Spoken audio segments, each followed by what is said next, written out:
Olá pessoal, professora Luciana Franco novamente, e a obra de hoje será Quincas Borba. Vou soltar a vinheta e daqui a pouquinho comento mais com vocês.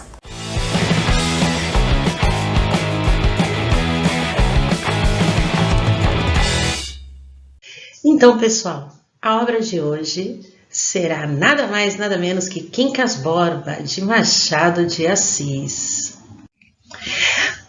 Quincas Borba foi publicado, no primeiro momento, no formato de folhetim entre os anos de 1886 e 1891, para, em 1892, ser publicado definitivamente pela Garnier.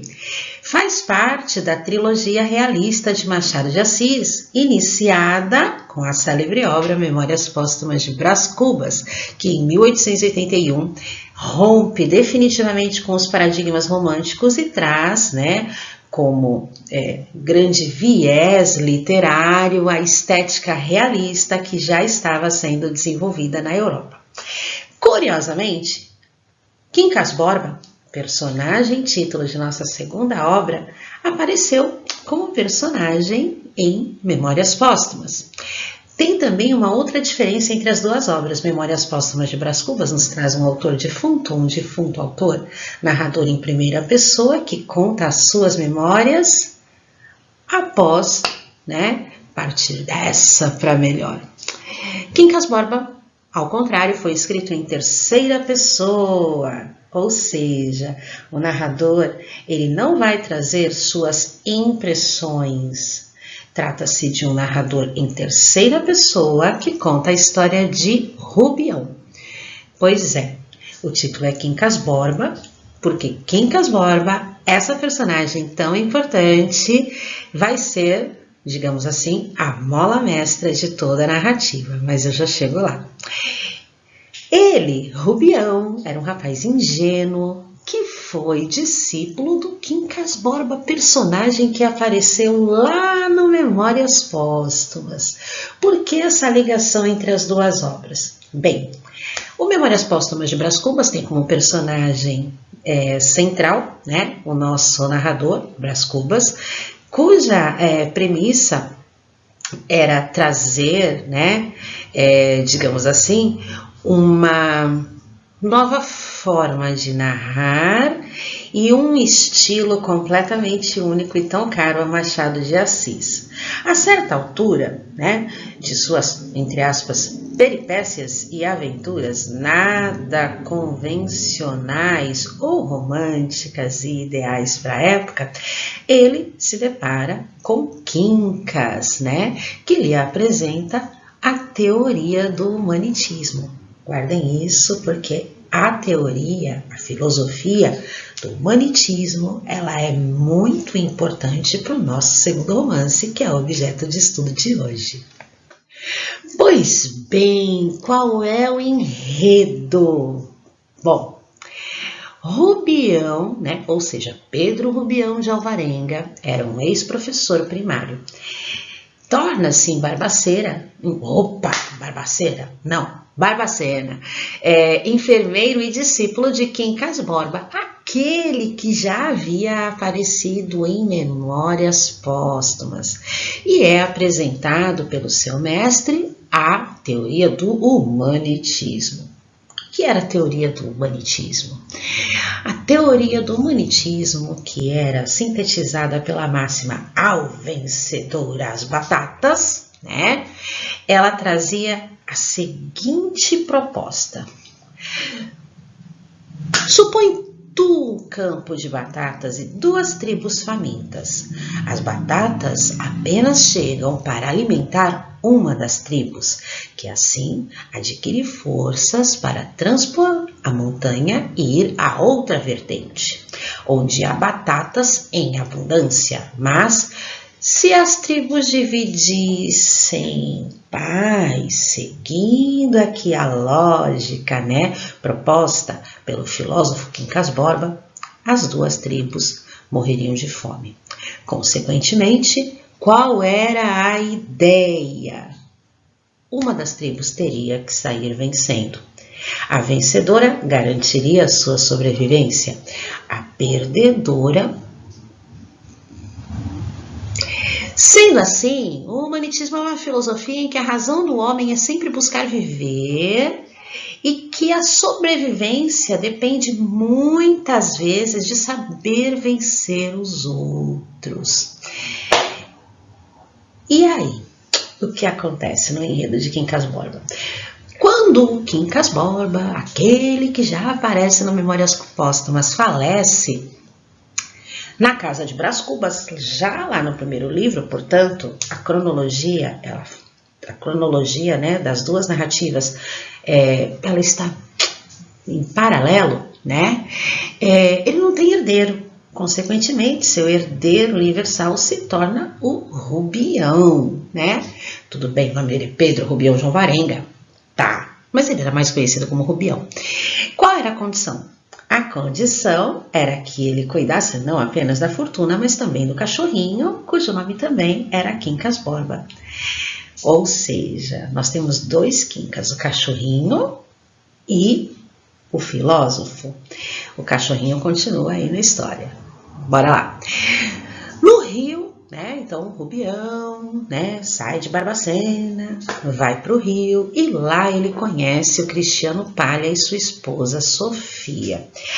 A Sofia, ela, digamos assim, ela tem uma postura, né, um pouquinho chamativa, convidativa, e ela incentiva aquela atraçãozinha básica e acaba despertando o amor, a paixão de Rubião, né? Rubião, né, se apaixona pela esposa do amigo.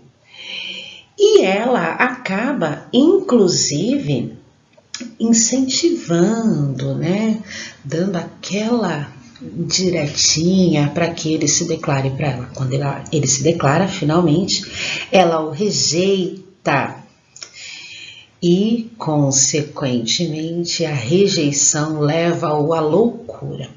Nesse meio tempo, né, Cristiano Palha, que era conhecido como o capitalista, digamos assim, propõe sociedade, né? Bom, você é rico, pá, que tal, né? Juntar a sua riqueza conosco, criarmos uma sociedade, né? Criarmos uma empresa.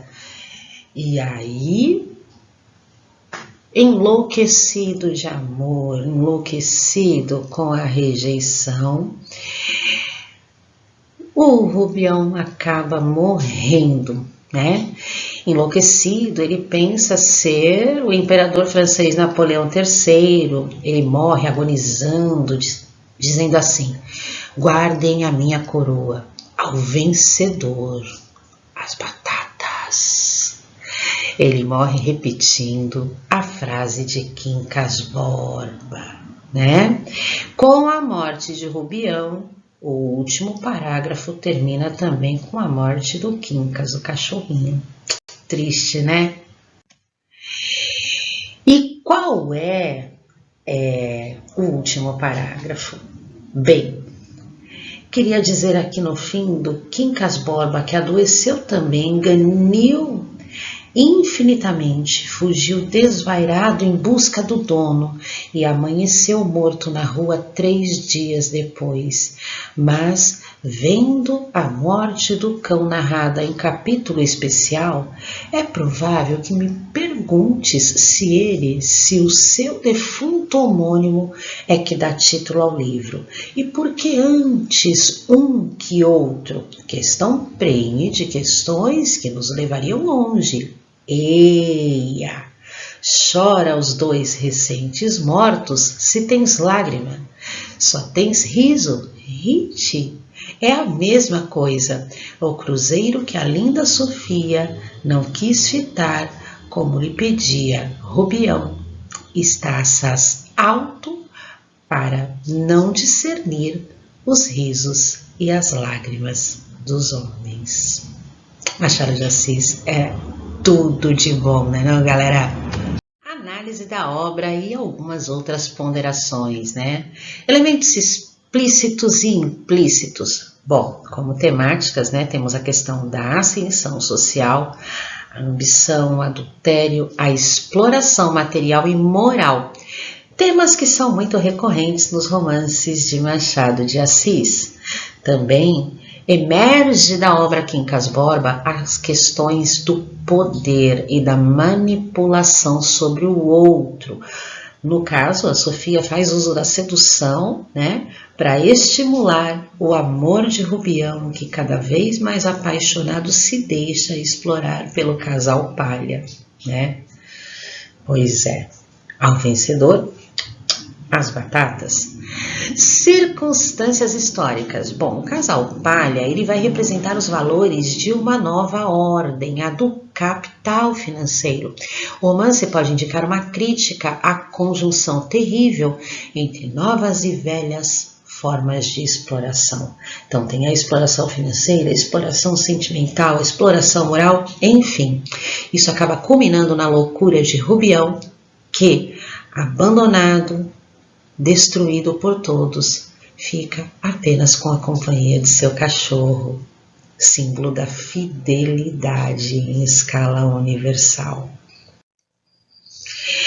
Quais são as personagens? Bom, Quincas Borba, né, era um intelectual que vivia em Barbacena, era apaixonado pela irmã de Rubião, né? Só que ela morreu enquanto ele estava lá no Rio, participando lá do romance Memórias Póstumas de Brás Cubas. Ele não tinha herdeiros, deixa toda a sua fortuna para o amigo Rubião, que também foi seu enfermeiro, e deixa também seu cachorrinho. Bom, tem o Quincas Borba cachorro. O Quincas Borba cachorrinho, ele recebeu o mesmo nome de Rubião, e assim como seu dono era fiel, o fiel escudeiro do Borba original. Era um cachorro de estatura média, com pelos cor de chumbo e malhado com preto. O Pedro Rubião era um professor primário, tornou-se enfermeiro do amigo Quincas Borba, né? Além de seu discípulo na questão da teoria do humanitismo. Só que ele era muito ingênuo, né? Então ele recebeu uma herança com a qual ele nunca tinha lidado e recebe o cachorro, né? Também são personagens essenciais para a obra. A Sofia Palha, né? A mulher do Cristiano Palha, que era a musa de Rubião, que foi descrita como uma jovem belíssima, né? Que encantava todos os homens, e ela faz uso desse encantamento para seduzir o Rubião, mas não que necessariamente o adultério se consolidou ou que se consolidasse. A intenção dela não era essa, a intenção dela era apenas exercer a sua manipulação sobre ele, para que cada vez mais encantado ele, digamos assim, sucumbisse, né, às investidas do casal. Cristiano Palha, também apelidado durante a obra, né, de capitalista, né, porque ele se envolvia de forma recorrente com as práticas liberais de mercado, era também um interesseiro oportunista. Eu nem precisava falar, né? Ele fazia de tudo para poder formar uma fortuna e via em Rubião uma oportunidade para enriquecer, aproveitando-se de sua inocência. Ser inocente não é lá tão bom assim, não é? Então, pois é, Rubião não se deu lá muito bem, não é verdade? Mas vocês lembram que a máxima repetida exaustivamente foi ao vencedor as batatas? Então, no final das contas, quem ficou com as batatas? O casal Palha. Fica aí a dica, né? Afinal de contas, Machado de Assis gosta muito de mexer com a nossa cabeça para que ponderemos sobre o caráter dúbio do ser humano. Até a próxima!